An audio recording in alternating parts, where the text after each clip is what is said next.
activities? Oh, wow. Because we have the Zoom host in our room. Thank you, Jeff. So, ideas. This is an open forum. What are the ideas about? What are we? The activities to meet the expectations of either current members or new or potential members. The activities. Well, I think we at the Rotary Club of Albuquerque have plenty of activities. We have a movie group, we have a literacy committee, we have a book club, we have, and we're open to anybody that has anything that they want to do. But and we do the surveys like once a year, once every 2 years to see what the members. So it's not just, we are a service organization, but we also have the fun committees, and we've and I think a couple of years ago they instituted a 4-way test plus one, and the last test was, is it fun or are we having fun? Exactly. May I have, I'm pausing for a moment to ask, may I have a volunteer to be a scribe for this group? Please don't all speak at once. I don't know how to write. I'm illiterate. I'll do it. What was that? That was Hollis. Thank you, Hollis. Well, I want to underscore what Bill said about having surveys, because I don't think you can have activities that meet expectations until you know what the expectations are. So either surveys for existing members or interviews with potential members sounds like a number one activity. I don't know if he means to include that in our 3 or not. But I agree with that. I think that's the only way you're going to know, right? Is to do that check-in and see what people's expectations are and not make assumptions of what they want. And I think the challenge is, you know, sometimes you can't be everything to everybody, right? I mean, sometimes people join and maybe it's not for them. I mean, that's just being honest, you know, once they find out, you know, truly what it's all about. You hope that doesn't happen, but that's true of any organization. I think you're going to have that from time to time. I'm sure you're right. Yeah. Although it does seem as though one of the things that keeps people is the fellowship or the friendship, the having a place where you belong and where you can make a difference. Mm-hmm. Yeah. So Hollis, then the number 2 thing that Bill mentioned is making it fun.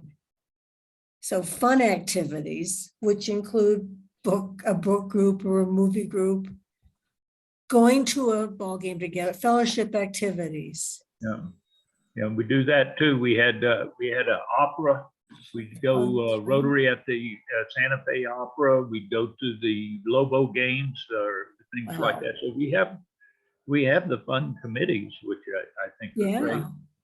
And the other thing, of course, that we may not necessarily have that might be a good thing is, especially for the young people, is have and maybe we do, Dom, you can probably be better at this, is a mentoring program where as young people come in, not just mentoring about Rotary, but mentoring about, because we do have members who are pillars of the community, mentoring on business as well, that even though we're a service organization, that's a part of the service that we can give to our members, I would say. I don't think it's been talked about that much during this Rotary year. Maybe because of the fact that we had to use Zoom so much that we couldn't do it. But in the past, new members were assigned to past presidents who became the mentors for that new member. The other thing that we have for new members is the requirement that they join a committee. It's not assigned to them, and they can switch committees as they find out that maybe the first committee wasn't quite what they thought it was going to be. They can go try another one. And I think that's a smart way of doing it. Very nice. Thank you. A question. I was curious in terms of Zoom and how that's working for everyone, because it seems like some of our, in the Omaha Downtown Rotary, there are a lot of our newer members that really appreciate having that Zoom option, where some of the people that have been there a long time want people in the room. So we have this kind of push-pull going on right now in terms of being online and virtual versus being in the room. So Well, I we was have- just curious how that's working with some of the other organizations, some of you all. We're doing a hybrid Yeah, where we Yeah. do the meetings for the people who want to be there. yeah. And we still have Zoom at that meeting. So we've got a Zoom situation going, which is very nice for a couple of reasons. One, we've got members who, we've got one past member who attends our meetings, and he's in Lyon, France. We've got another member, past member, or she's I forget what we call her, but she's up in She's a Canadian. Bill, we're Vancouver. digressing just a Yeah. little bit here. Yeah. British Columbia. So doing a hybrid where you have both is Yeah, Yeah, yeah. Right. Well, and the reason I was bringing that up, because again, when you talk about expectations or things that you Sure. can do to make it convenient for people, there, every week people we meet weekly, and every week people, based on their schedule, they can't get in their car and drive to the meeting, but you know what, they could log on and be present and, you know, be a part of the activities that way. So I was just curious how that's playing out Yeah. with everybody it else. seems like for now, at least, to make people comfortable, you need to have some version of both. Yeah, And of course, you could alternate if the people really feel strongly about not trying to do both at once, you could alternate. Hmm. So for the people we haven't heard from yet, what are your thoughts on this issue? Activities that meet expectations. I had something in mind, and I don't know if it really answers the question, but I know that people get habituated to going to the same group, same committee, same social things, same service things, and they may change over time. So I'm thinking about that, you know, be one, bring one, or, you know, I don't have it quite right, but I wonder if ways of meeting expectations with our membership is to find a way to get people that have always gone to the literacy group to bring them along to the movie night or something, or to, you know, they've always done one kind of service program, but to actually invite another member into another one. Nice, yes. I think some version of Shake It Up is probably a great idea for member engagement. You know, I don't know if you have the same thought, but maybe if your meetings all look exactly the same, it could be a little bit routine. You know, we sometimes do a trivia contest or a funny hat day, or, you know, something that makes the meeting different and is lighter.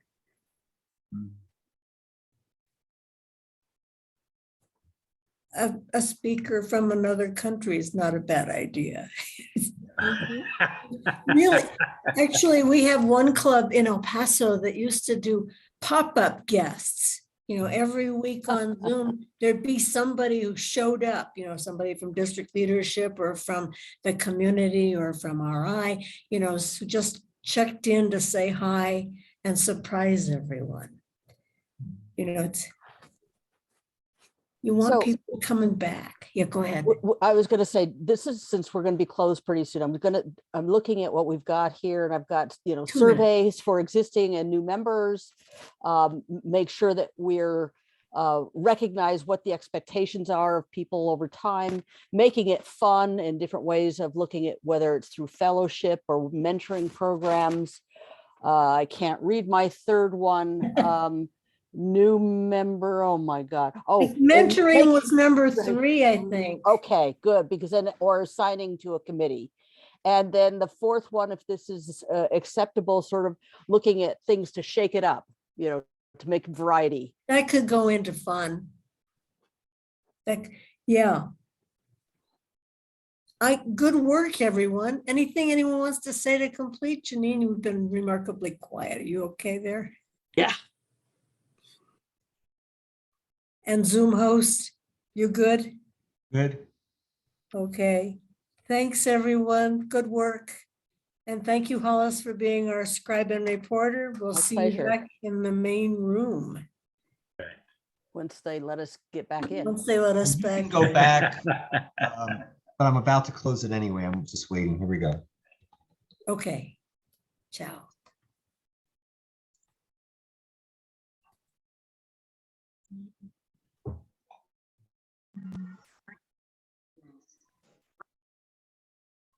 I'm glad I'm still here because I went to join meeting and it was gone. So I don't know what that's about. It's impacting the moon right now. Can I have a volunteer to maybe be a scribe and report this time? If not, I'll do it. No Okay. volunteers. Huh? You a volunteer? Okay. Want to get, No. huh? I was joking, no volunteers Right, today. I'll do it. The first thing is, are there issues in Rotary or your club that RLI can help resolve or can resolve? I can say that yes, in my club. And it's a similar situation. There's few, but like there's a difficult member case.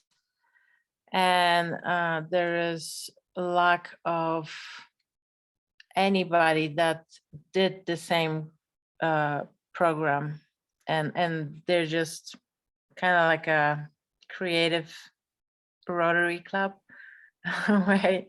So I think if I and I think, you know, Jeff, you were contacted, right, with our president to kind of invite her into the process, but who knows. And here I would love to have more of the impact and involvement of the but I would not know how to start that yet, because we didn't even had elections yet since I am a member, and I'm a 1-year member. So RLI would help if people would sign up for it and maybe get a little better concept of direction from Rotary or what Rotary is. What Rotary is.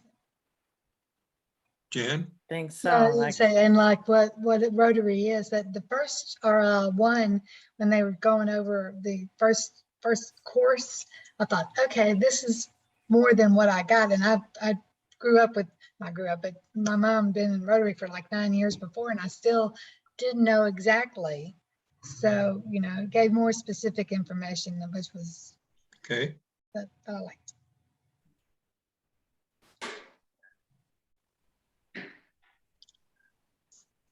Anybody else? How about you, Bob?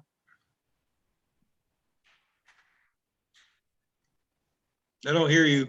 Yeah, I'll defer to our participants here. Okay. Jeff, what do you think RLI could solve in Rotary? Help solve? Pretty much Not gonna everything. solve Pretty much everything. everything. All right. Well, it's interesting because when we started RLI, it was couched and promoted for potential Rotary leaders. You know, it's kind of in the title. And after a while, new members, they were not aspiring for club leadership yet. They joined and they maybe went through their club training, but they started coming to RLI, and what we discovered is that it was a great experience for them, along with, let's say, you know, incoming presidents or incoming committee chairs, and it really added to the vibrancy of the discussion. So for me, it's great for everyone. Jeff, I agree. When we started, there was another competing program that people thought it would compete with, but really RLI gives a common denominator across our district for folks to think about Rotary and start from there. So starting point, when you get a look at it. Okay, number 2, what did you find out that you liked about RLI, and what would you change?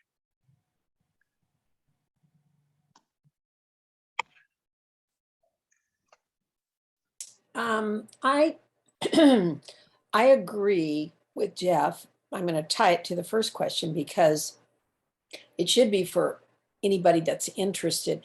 There are tools that are part of our RLI that they can use in Rotary if they, when they go into leadership roles, but it's also transferable to their jobs. To the job.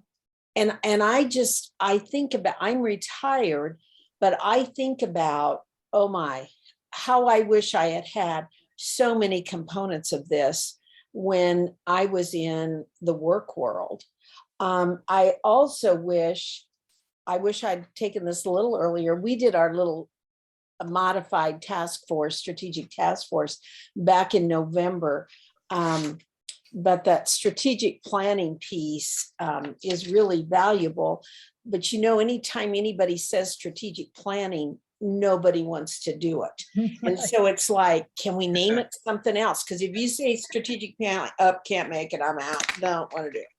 Action plans. Yeah, anything. That's true. Strategic plans. Let's build a vision statement. Yeah. I think the good thing about strategic planning here too is really stress that you design things that can be done and accomplished. Right. I've seen so many 5-year plans that every 5 years redo them because you can do it. So I think it's a very good section. Something could be changed in RLI or added to.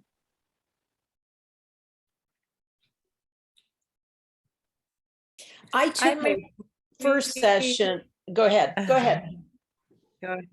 No, go ahead. Detta. I took my first session at an in-person in Omaha. I will have to tell you, I did leadership 2, part 2, and now part 3.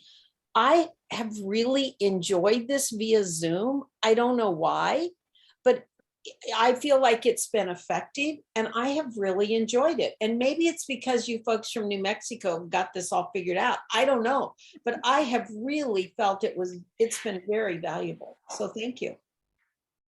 I'm glad there's something that we figured out in New Mexico. I didn't say that.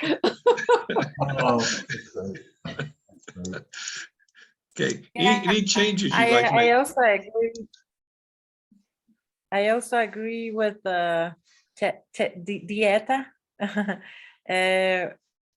that the system that it's already established and the efficiency is really nice. It's kind of comfortable, but yet on time. So it's a really nice feeling about the whole. And facilitators are really approachable. It's like they're blending between being facilitators and like in participants. So like it's a nice feeling to it. I would maybe add maybe after or before the participants, like a list or networking kind of contact list for us to then have a direct access to, because then we kind of have to go back and maybe, okay, that was the name, and then Club Finder, and then like do I have a way to contact that specific Rotary Club? So that would be easy, and maybe a little bio so we can know more about each other. Okay, that's a good idea. And even adding to that, we mentioned throughout the course, lots of websites and places to go look for things on the RI site. And maybe we could even include some of those direct connections to that, including encouraging people to get signed up to My Rotary so they have access to the site. Anything else? Is it perfect? I think you need to thank Jeff a lot for his hard work on, he's been at every Zoom and has maintained our schedule and did all those great things. Governor Bob has attended all these sessions And we appreciate that very much. And so I think a lot of thanks go out to our people that have organized it's a job getting facilitators to their time schedule and everything. So Dan, and before that, Kathy and other facilitators or other leaders have gotten people together to do this. And it is a important, I think all of us that are involved as facilitators, Governor Bob and Jeff, we know the importance And of our commitment, members, no, your commitment. but we know the importance of our members. You know, one other thing that kind of gets overlooked sometimes is that Rotary Leadership Institute is not an official Rotary program. No. So we have a lot more flexibility, which is why we ask, you know, what can we do different? What can we change? So it's ideal because we can basically take the template of RLI and cater it to members, to online platforms, to multiple districts. So that really, I think, gives us an advantage. Certainly does. And as you can see, all of us have adapted to some part in our presentations to try to meet our needs of the folks listening. Okay, Jeff. And it's nice when you look out and you are looking forward to a Zoom meeting, right? Not every time it's possible to have that feeling. Yeah. The fun part in Rotary are the trainings, to me, a lot of times over the years.